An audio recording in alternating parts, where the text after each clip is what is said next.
Hola, ¿qué tal? Yo soy Alberto y esto es Cine Óptica.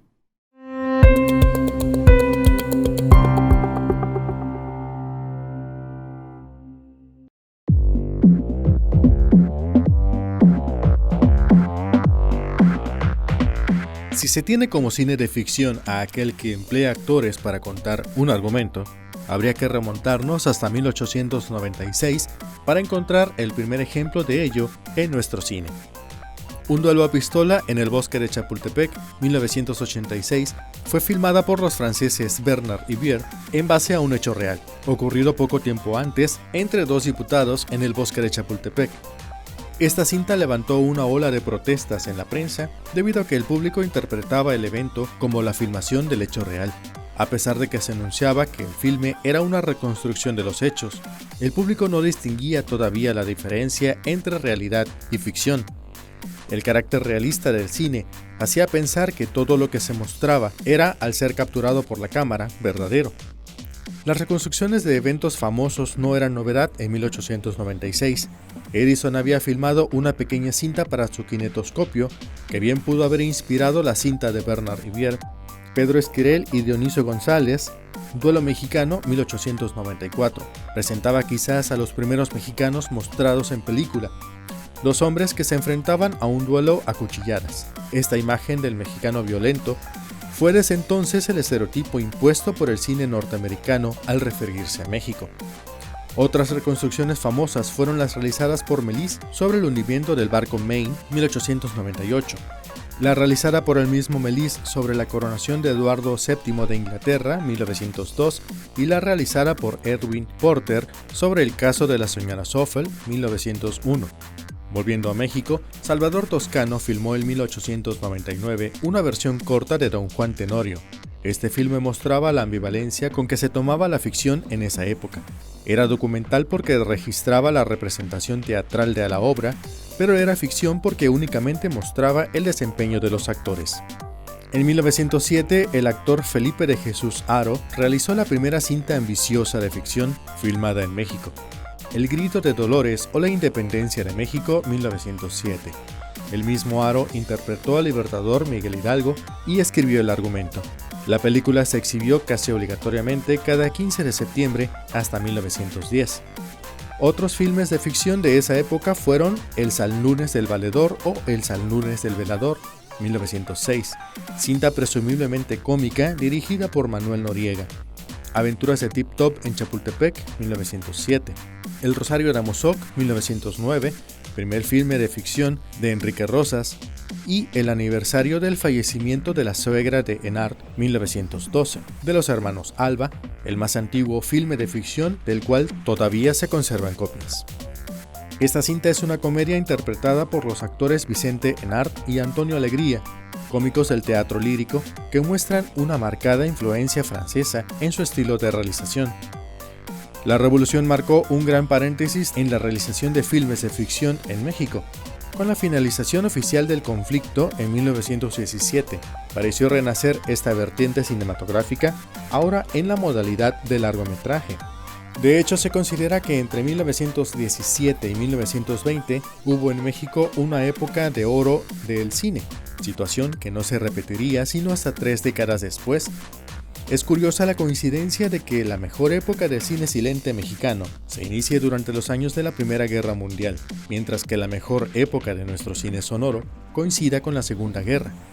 En ambas situaciones se presentó una disminución en la importación de películas, resultado natural de la disminución en el número de filmes producidos por los países en guerra durante esos años. En 1917 la principal importación de filmes hacia México provenía de Europa. Estados Unidos no terminaba de afianzarse como gran centro productor cinematográfico, aunque Hollywood ya comenzaba a perfilarse como la futura meca del cine. Además, las relaciones tirantes entre México y Estados Unidos, junto con la imagen estereotipada de mexicano bandido en muchos de los filmes norteamericanos, provocaba un rechazo tanto oficial como popular hacia muchas de las películas estadounidenses de la época. Francia e Italia fueron los patrones a seguir para la reinauguración del cine mexicano de ficción en 1917.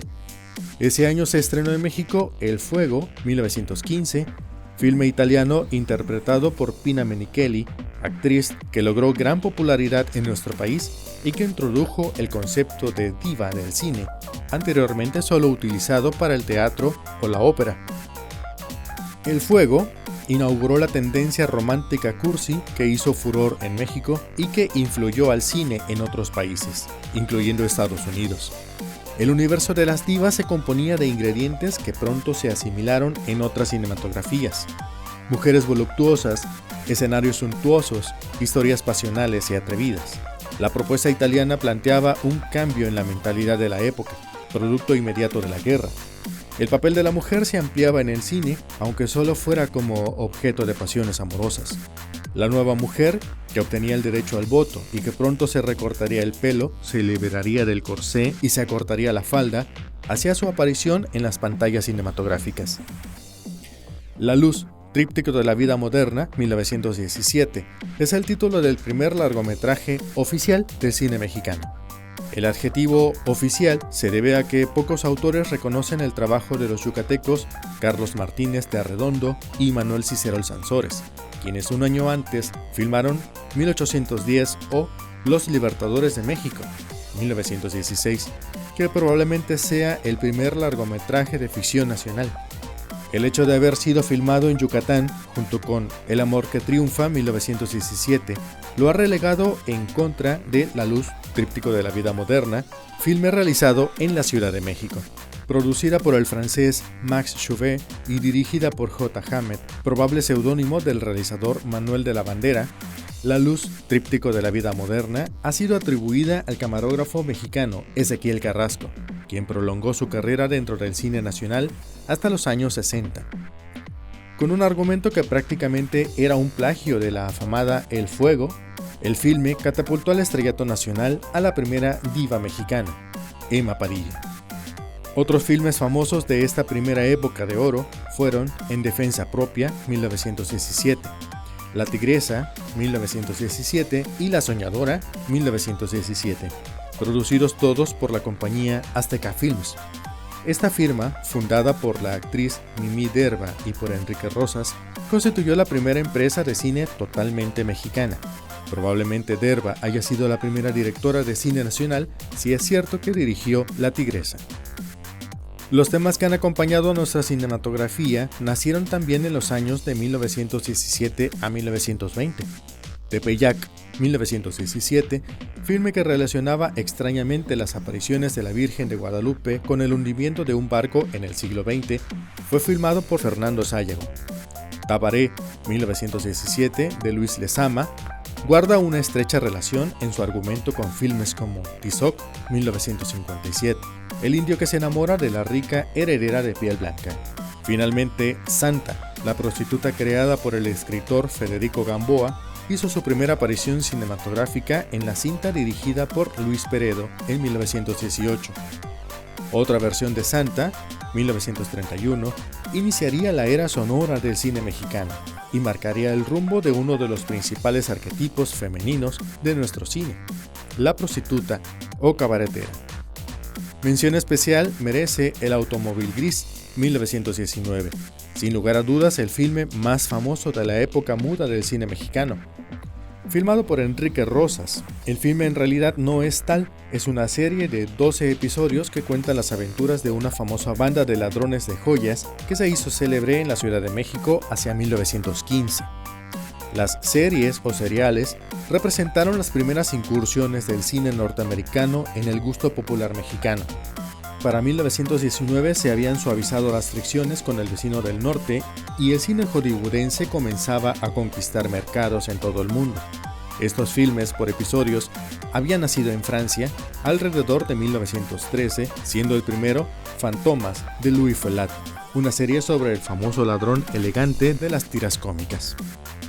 El más popular de los seriales norteamericanos fue el titulado Los peligros de Paulina, 1914, el cual narraba las aventuras de una joven reportera, novedad para la época, que se metía en distintos líos debido a su profesión.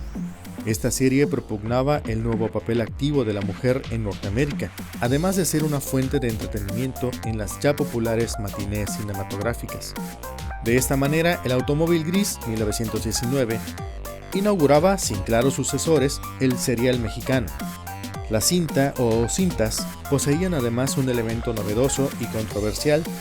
Era el primer filme cuyo argumento se inspiraba claramente en hechos recientes, acontecidos en el país. En el evento original había estado involucrado un general carrancista que fue socio de Rosas en la formación de Azteca Films, y los personajes que aparecían en pantalla eran claramente identificables por el público. Para completar la controversia, una de las escenas de la serie constituía una extraña mezcla de ficción y realidad. El fusilamiento de algunos miembros de la banda no era actuado, sino que Rosas había tomado la escena original filmada por él mismo y la había incluido en la cinta. De esta manera el filme aseguraba, de manera mórbida, su popularidad en el público. El automóvil gris constituye un fenómeno curioso dentro de nuestra cinematografía. Hasta hace pocos años la cinta era exhibida regularmente, aunque mutilada, en cine y televisión. En 1933 fue sonorizada, arruinando gran parte de su originalidad. Los diálogos añadidos ridiculizan las actuaciones teatralizadas de la época y no aportan nada a la historia. En 1960 la cinta fue editada para convertirla en largometraje, lo cual la acabó de arruinar completamente. Se eliminaron muchas escenas que funcionaban como puentes para las acciones, de tal manera que el filme visible hoy en día es una versión confusa del serial original. El automóvil gris, 1919, fue la última realización de Enrique Rosas, fallecido en 1920.